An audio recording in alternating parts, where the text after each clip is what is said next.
What's going on, world? 49er Faithful and NFL. I'm your 49er reporter, Dion here, back with another video. Told y'all I was going to definitely hit y'all with another one. This more so is something that's focused on the actual NFL draft in that of itself, the full first round. We're going to go through these picks. I'm going to give you a little bit on them and let you know what's happening. So definitely hit that like button, hit that subscribe button. Make sure you turn on post notifications so I can keep you up to date on any and everything going on with the draft, as well as anything going on with, of course, who? The San Francisco 49ers, baby. So with that being said, let's get right on into it. So, obvious situation here. Number one pick in the draft was who? Joe Burrow. That was not a surprise to anyone. We already knew that was going to happen. Now, word is Miami was calling Cincinnati back to back every day. Like, hey, how's it going, guys? What's going on? Hey, you want to trade that number one pick real quick? No? Hey, hello? Hello? Oh. Now, I think the line just got disconnected. Call him again. Hey, how's it going, man? Brian, you would... Hello? Man, I think the line keeps getting disconnected. The line wasn't getting disconnected. Cincinnati knew that they had a franchise quarterback in Joe Burrow, and they wasn't giving nobody the time of day to trade out of that fucking pick. They could have kept it as close to the vest as possible, but we all knew what was going to happen. Joe Burrow, quarterback out of LSU, is the obvious consensus overall number one pick. And he should be there. Getting rid of Andy Dalton. Andy Dalton just wasn't cutting it. He never got him, past first round in the playoffs. He kept getting put out. They just never evolved. They took him a few years ago, and it just didn't work out. So, new quarterback Joe Burrow, and brand new start, for him, and the new head coach. Let's see what happens. So, second, another obvious pick as well. Chase Young, defensive end out of Ohio State. This dude is said to be the best player in the draft, as well as the best defensive end in the draft. Chase Young is said to be better than both of the Bosa brothers.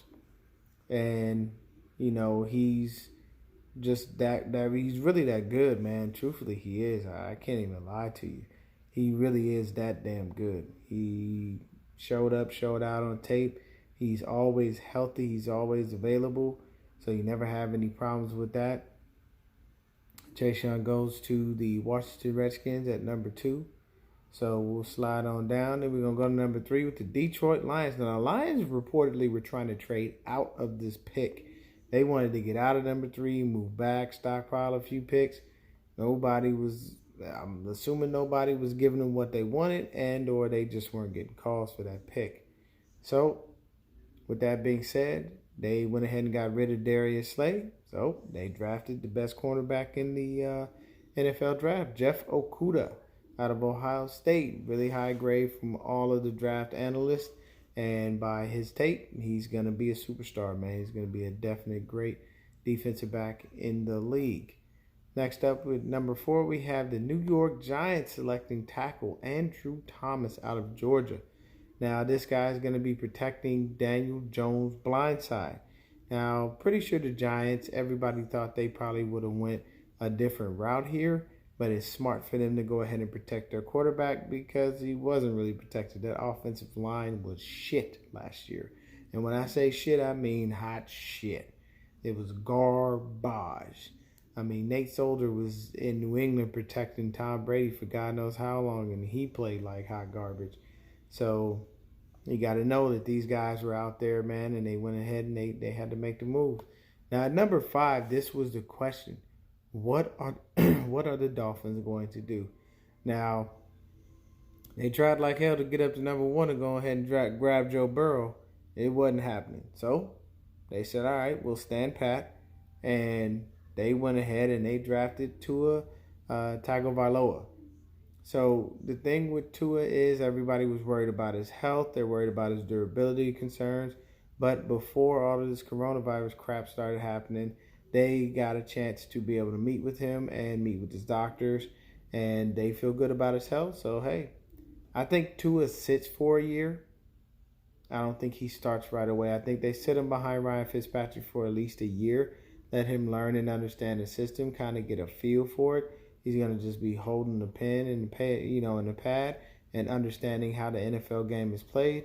Then next year they probably go ahead and start him. I don't think he starts his rookie year. That's just my opinion, though. Next up, Los Angeles Chargers. They needed a quarterback, and sitting right there, ready and waiting in the wings, was Justin Herbert out of Oregon. So you'll see a new era start with the LA Chargers. I believe this is another QB who will sit for a year. They will have Tyrod Taylor teach him some things and help groom him and get him ready. But Justin Herbert does not start right off the bat. He will sit for a year to learn and understand how the NFL works. Next up on the list, we've got Carolina Panthers picking at number 7, defensive tackle Derek Brown out of Auburn. Now, a lot of people said this was the best D tackle in the draft, and he was one of the guys that you had to have on your squad. They are trying to rebuild that defense, and this is one of the centerpieces on that defensive line. So next up, I was a little hurt by this one, a little bit surprised. But we played the Cardinals twice last year, as we do every year because they're in our division. They gave us hell both times. They did not go down willingly. They just kept coming. It was, as DeForest Buckner calls Kyler Murray the little squirrel, he's just running around back there, just driving everybody insane. The Cardinals went and drafted the best Swiss Army knife in the draft, Isaiah Simmons, out of Clemson. Now, he's listed as a linebacker, but this dude can play linebacker. He can play safety. You could probably put him in there slot cornerback if you want to. He can play wherever. And now we got to face that in our division. First, they go and get D-Hop for a bag of peanuts and a running back who just ain't worth his contract. And y'all went and drafted the best Swiss Army knife in the draft. This don't bode well for us. No. Not at all. This does not bode well for us in any way, shape, or form. So next up, we got the Jacksonville Jaguars. If you remember, they traded Jalen Ramsey, so they went ahead and found his replacement in C.J. Henderson, cornerback out of Florida. So this guy right here was rated to be one of the best defensive backs behind Jeff Okudah. So there you go. Now you have it. You've got C.J. Henderson there. He will go ahead and man that defensive back spot, and they are going to expect him to come in and play right away. Now, the only thing is I watched the draft. Usually when people get drafted, they're crying. There's some type of emotion. When he got drafted by the Jags, that whole house was quiet as hell. You could hear a rat piss on cotton. It was crickets. Okay. And then next thing you know, magically, they go back to him and they jumping all over the place. I swear the NFL called him and said, hey, can y'all give us a little enthusiasm? It's not looking good for the cameras. So, which was flat out hilarious. So moving on, number 10, Cleveland Browns select Jedrick Willis out of Alabama. And that is a left tackle for Baker Mayfield's blind side. Baker Mayfield had a little bit of issues with the offensive line. Hopefully this will continue to keep him upright and keep him going. New York Jets. Everybody thought the Jets were going to select a wide receiver. We all did. And if you think about it, I haven't named a wide receiver. None of the top wide receivers have gone up to this point. So we get to number 11. We all thought they were going receiver. They shocked everybody. They said, we're going to take Mekhi Becton out of Louisville. He is a left tackle, so he will be protecting Sam Darnold's blind side. They said, hey, Darnold spent a lot of his time on his back and a lot of time off the field with mono. So they say when he come back this year, we want him to be good. We want us to have a franchise left tackle. They go and get Mekhi Becton to get it. Then the Raiders. The Las Vegas Raiders. They went and they stole the dude that Kyle Shanahan wanted, man. Shanahan wanted Ruggs so bad he could taste it. And here go the Raiders. Henry Ruggs III, wide receiver out of Alabama. They make him the number 12 pick. Now, mind you, mind you, Henry Ruggs is a great quick twitch, dynamic player. He's got ridiculous speed, and he can play. So at 13, the 49ers have the option to draft CeeDee Lamb and or Jerry Jeudy. They say, nah, we ain't going to do that. We're going to trade back. And I'm sitting there, I said, what? Because it was taking us forever to make this pick. And I said, nah. We're making a trade. We're doing something. So, what do? We go ahead, we make a trade with the Tampa Bay Buccaneers. Now, this trade makes absolutely no sense whatsoever. So, we trade with the Bucks. So, San Francisco 49ers and Tampa Bay Buccaneers split first-round picks, with the Bucks moving from number 14 to number 13, the 49ers sliding back to 14. The 49ers acquired a fourth-round pick, number 117 overall, in the deal, while sending Tampa Bay a seventh-round selection, number 245 overall. The Buccaneers used the pick to draft Iowa tackle Tristan Wirfs, while the 49ers picked South Carolina defensive tackle at number 14, Javon Kinlaw. The number 13 pick was originally acquired by the 49ers from the Indianapolis Colts on March 16th as a part of a deal for All-Pro defensive tackle DeForest Buckner. So they get Tristan Wirfs to go ahead and protect Tom Brady, which makes a ton of sense because that offensive line last year was just flat out horrible. Jameis Winston took the most sacks and threw the most interceptions. That wasn't good. So they make sure they get themselves a good left tackle to go ahead and protect Tom Brady. Now, here's the thing. We drop back, we draft Javon Kinlaw. Now, Kinlaw was one of those people who was high on our board, and he actually said he wanted to play for us. He really did. He said, I want to play for the 49ers. I love that line. I just love that group. I think they're going to be, I think they're great, all that stuff. So he basically spoke himself into existence with us. And I'm not mad at the Kinlaw pick. I'm mad at the trade because it was flat out fucking horrible. And that shows you that John Lynch is a rookie at trading draft picks because you don't flip one position and then get a fourth rounder. No, sir. No. That's not what you do. That shows you the ineptitude of him knowing what he's doing as far as a GM. So next up, the Denver Broncos select Jerry Jeudy, wide receiver, Alabama. I mean, enough said. Kid's going to go up there. He's going to do his thing. Atlanta Falcons, number 16, select cornerback A.J. Terrell out of Clemson. Very high-rated cornerback. So you got to love him. Definitely well worth the pick. They moved on from Desmond Trufant. A.J. Terrell comes in, starts right away, takes his place. So then here we go with the Cowboys. How about them Cowboys? So the Cowboys go and get the receiver that I wanted for us as a 49er fan. I would love to have had this guy on the squad because I think he's actually the best wide receiver in the draft. They go get CeeDee Lamb. He was sitting there because we passed on him. Passed on him, we passed on Jeudy. And I swear, if these two have Hall of Fame careers and Javon Kinlaw doesn't work out, I'm going to be pissed. But I like Kinlaw. Once again, I think he's well worth it. So we have Austin Jackson, tackle from USC, drafted by the Miami Dolphins. So now the Dolphins have drafted Tua, and they drafted a tackle to protect him. So they made great picks. They did exactly what they were supposed to do. It makes a lot of sense. So the Raiders come in at number 19, and they go with the cornerback out of Ohio State, Damon Arnette. And you can't really go wrong with the Ohio State cornerback. Don't know much about the kid, but I can tell you right now, it's going to work out. So then the Jacksonville Jaguars.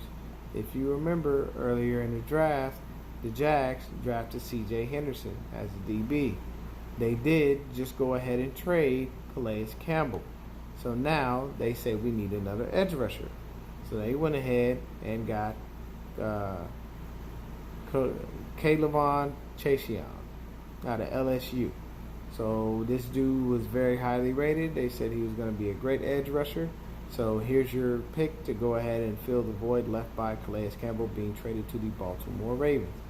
Philadelphia Eagles. They come up and they draft Jalen Reagor. He is a wide receiver out of TCU.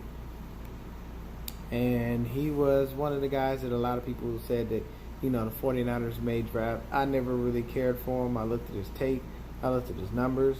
He didn't really impress me overall. So I said, all right. Number 22, Minnesota Vikings. They got rid of Stephon Diggs. They traded him to Buffalo. And they got this pick in return. So they said, okay, Diggs is gone. We need a replacement for him.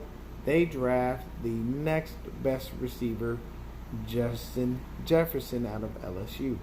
Now, outside of Reagor, Jefferson, Judy, Lamb, Ruggs, those were the guys. Those were the top 4 dudes in the draft, and they would have been doing their thing.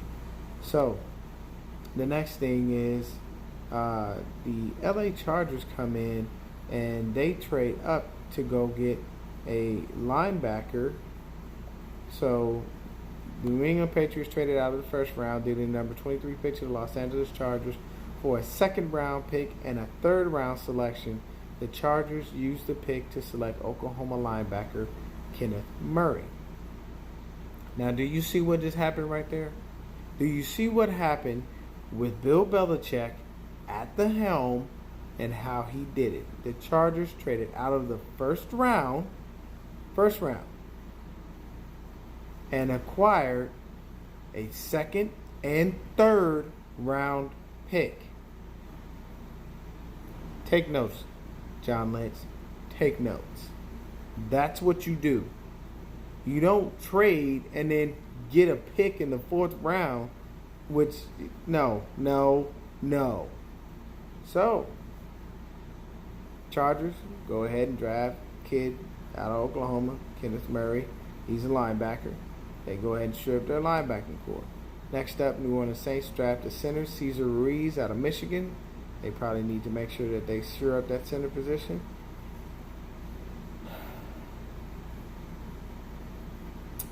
At number 25,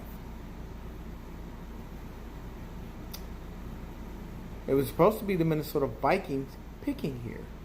But no. Oh, no. San Francisco 49ers, and nope, let me pull up the right information here, because I did it. Minnesota trades number 25 pick to SF for number 31. San Francisco 49ers continue the busy first round by trading up from number 31 to number 25, also giving the Minnesota Vikings a 4th round selection, 117th, the pick we just got from the Bucks for moving back one spot. That was the pick we just got. So we traded that away.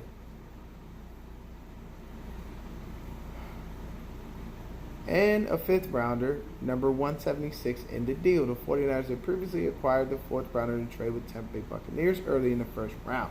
49ers used the number 25 pick to select Arizona State wide receiver Brandon Ayuk. The Vikings selected TCU cornerback Jeff Gladney, another high-rated DB, at number 31. So we come up to get Brandon Ayuk. This has Shanahan written all over it. If you don't believe me, take a look at the past few drafts when he's been our coach. There have been a few suspect-ass players that he done drafted, and he's been the one who wanted them, and we always moved up to go get them. Dante Pettis, Joe Williams, like dudes that would have been there. Nobody was drafting Brandon Ayuk. Nobody. Had they stayed exactly where they was, it would have been Minnesota.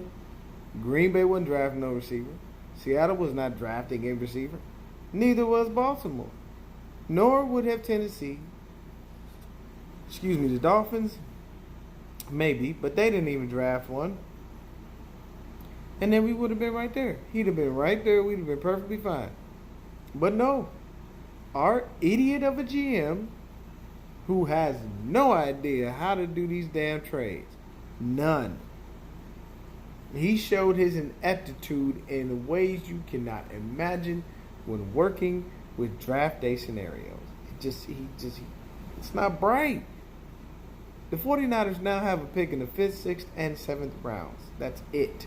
They have no picks in the 2nd, 3rd, or 4th round, and you were not able to move Dante Pettis, Matt Breida, or Marquise Goodwin. None of those three players moved because you weren't going to get more than probably a 4th or anything later than that for any of those players. You're not getting more than that. You're not getting a 2nd. You're not getting a 3rd. You're probably not even barely going to get a 4th for those guys. Any of them. Breida is often injured. Dante, we don't know whether he want to be a lion or a kitty cat. And Keese has been injured the past year.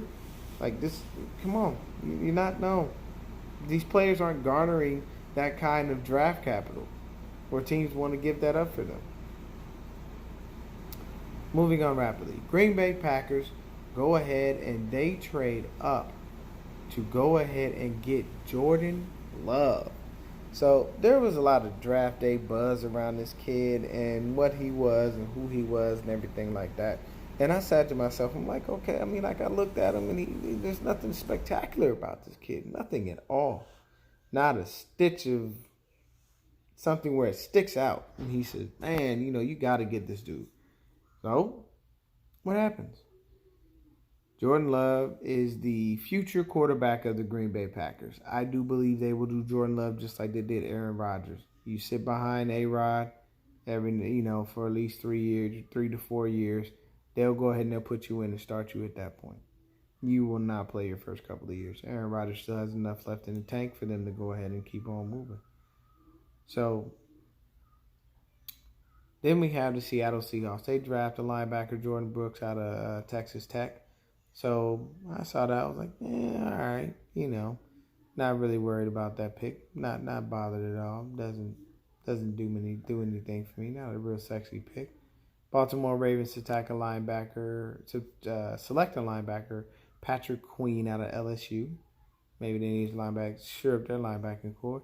Tennessee Titans go ahead and get another good piece for their offensive line with Isaiah Wilson out of Georgia. He's a tackle. So that'll help Ryan Tannehill in his transition, as well as help Derrick Henry when he's running for all those yards and running through and over people regardless. Miami Dolphins have their 3rd pick in the 1st round. Noah Igbing, I'm not going to try to lie. It's Noah I, and he was out of Auburn. He is a defensive back, and that was acquired from the trade with the Green Bay Packers. Minnesota Vikings, as I said earlier, select Jeff Gladney out of TCU. And the Kansas City Chiefs select a running back, Clyde Edwards. Let me take a look at his other last name. He was Clyde Edwards Lane or Harain or something like that. He's a running back for LSU. They do have Damian Williams there, but they probably want to shore up the back end of they want to shore up the back end of that rushing attack. So there it is, people. The 1st round is in the books. Tell me what you think. Tell me what you like, what you didn't like, and let me know how you feel about these picks. So Kansas City, Clyde Edwards-Helaire.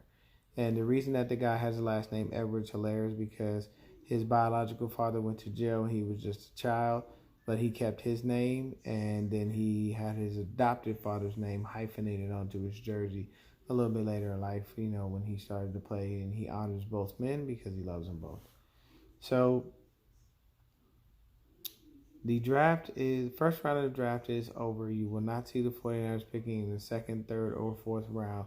So if you're planning on watching tomorrow, you're not going to see much of anything from us. But as far as the NFL draft, tell me what you think about your own picks, people. Your own NFL draft, your guys, your team, outside of the 49ers. Let me know what you think. Definitely all these picks seem to fit the teams as well as they should. I am 49ers _Dion on Instagram, SwiftD on Twitter, and definitely continue to watch this channel and make sure you keep up with that. Y'all have yourselves a blessed evening. Make sure you do what you need to do for yourself. Stay safe continue to be blessed and have good times with your family. And I am out. This is 49er Dion signing off. Y'all be good. Y'all have a good night. Peace.